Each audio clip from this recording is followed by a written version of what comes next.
প্রথম 2-3 দিন উনি হচ্ছে একটু চুপচাপ, উনি দূর থেকে আমাকে একটু হাই হ্যালো করছে, মানে হাই করছে বা একটু হাসি দিল, ওই জাস্ট ওই জায়গাটাই। তারপর ওখান থেকে আমরা তারপর ওই দিনই অনেক গল্প করা শুরু করে দিই। এবার শাকিবের সঙ্গে ব্যক্তিগত সম্পর্ক নিয়ে মুখ খুললেন তুফান সিনেমার দ্বিতীয় নায়িকা নাবিলা। শাকিবের সঙ্গে প্রথম ছবিতে কাজ করে শাকিবের প্রেমের গুঞ্জনে থাকা নাবিলা এবার জানালেন কিভাবে তিনি আসলে কিং খানের সঙ্গে ঘনিষ্ঠতা বাড়িয়েছেন। এই অল্প সময়ের মাঝে শাকিবকে তিনি কতটা চিনে ফেলেছেন তার বিবরণ দিয়েছেন বর্তমান সময়ের আলোচিত এই নায়িকা।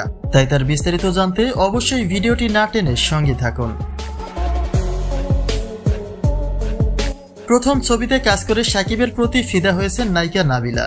যদিও শাকিবের জন্য এটা নতুন কিছু নয়, কিন্তু নাবিলার বিষয়টি যেন একেবারে গল্পের গভীরেই পৌঁছে গেছে। এক কথায় কিং খানের সঙ্গে প্রেমের গুঞ্জনে জড়িয়ে গেছেন আলোচিত এই নায়িকা। আর সেই গল্পটাই এবার লাইভ অনুষ্ঠানে প্রকাশ করলেন তিনি। সম্প্রতি এই সাক্ষাৎকার অনুষ্ঠানে তিনি শাকিবের গল্পেই মশগুল ছিলেন।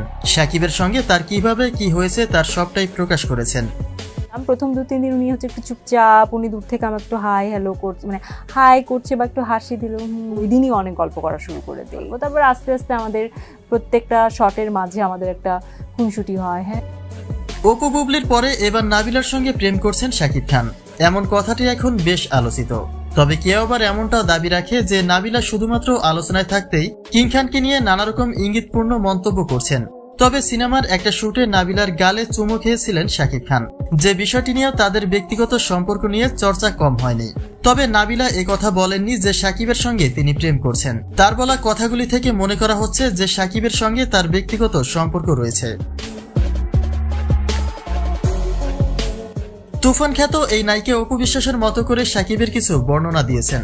বিশেষ করে শুটিং সেটে শাকিব ক্যামেরার বাইরে কখন কি করেন সে বিষয়গুলি তুলে ধরেন এবং শাকিব একজন সুদর্শন হ্যান্ডসাম পুরুষ সে বিষয়টিও তিনি বারবার লক্ষ্য করেছেন।